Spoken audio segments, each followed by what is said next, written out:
Everyone, आप सब कैसे हैं। उम्मीद करती हूँ कि आप सब अच्छे होंगे और हम भी अच्छे हैं। तो फ्रेंड्स, आज मैं लेकर आई हूँ बालक ध्रुव की कहानी। तो कहानी इस प्रकार है।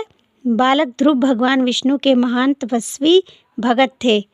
ध्रुव को उनकी संकल्प शक्ति यानी कि दृढ़ शक्ति के कारण याद किया जाता है।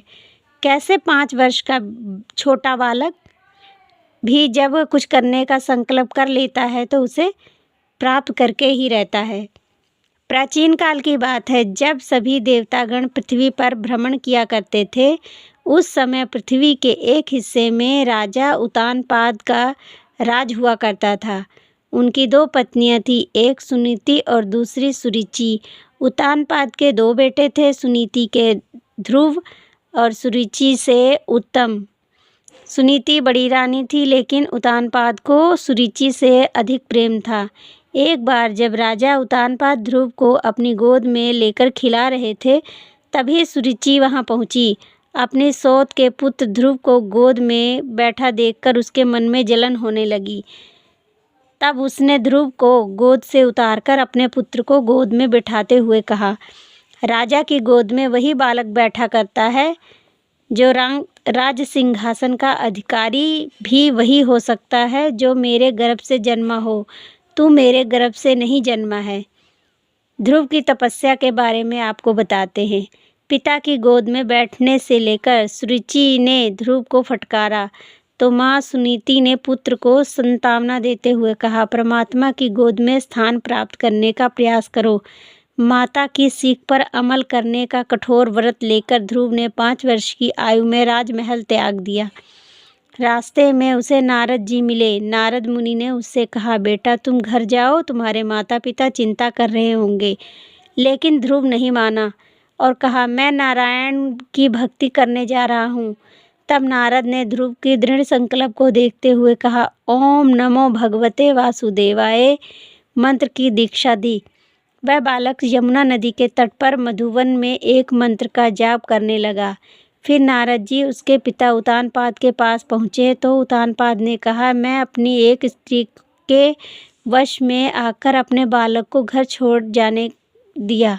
मुझे उसका पछतावा है। फिर नारद जी ने कहा, अब आप बालक की चिंता ना करें, उसका रखवाला तो अब स्वयं भगवान नारायण ही हैं। भविष्य में उसकी कीर्ति चारों ओर फैलेगी।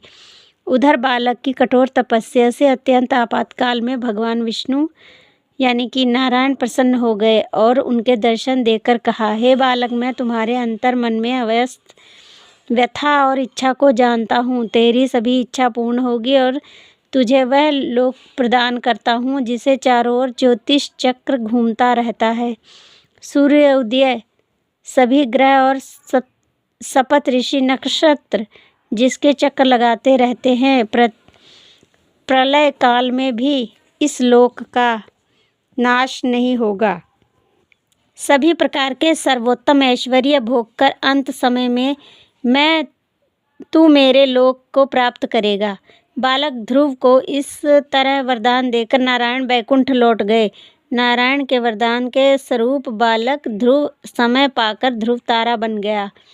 आज भी आसमान में उत्तर दिशा में ध्रुव तारा देखा जा सकता है, जिसके चारों तरफ ग्रह नक्षत्र भ्रमण करते हैं।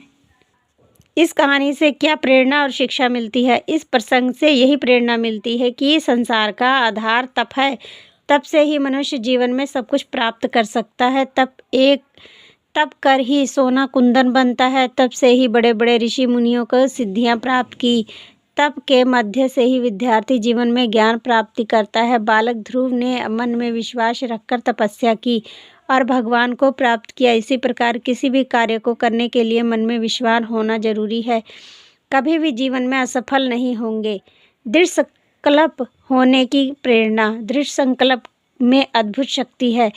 इससे प्रेरित व्यक्ति दृढ़ता और मनोयोग के साथ अग्रसर होता है। दृढ़ संकल्प सभी बाधाओं को दूर कर देता है। जीवन के किसी भी क्षेत्र में सफलता का मूल मंत्र व्यक्ति की दृढ़ इच्छा शक्ति, अटूट विश्वास और एक निष्ठ प्रयास है।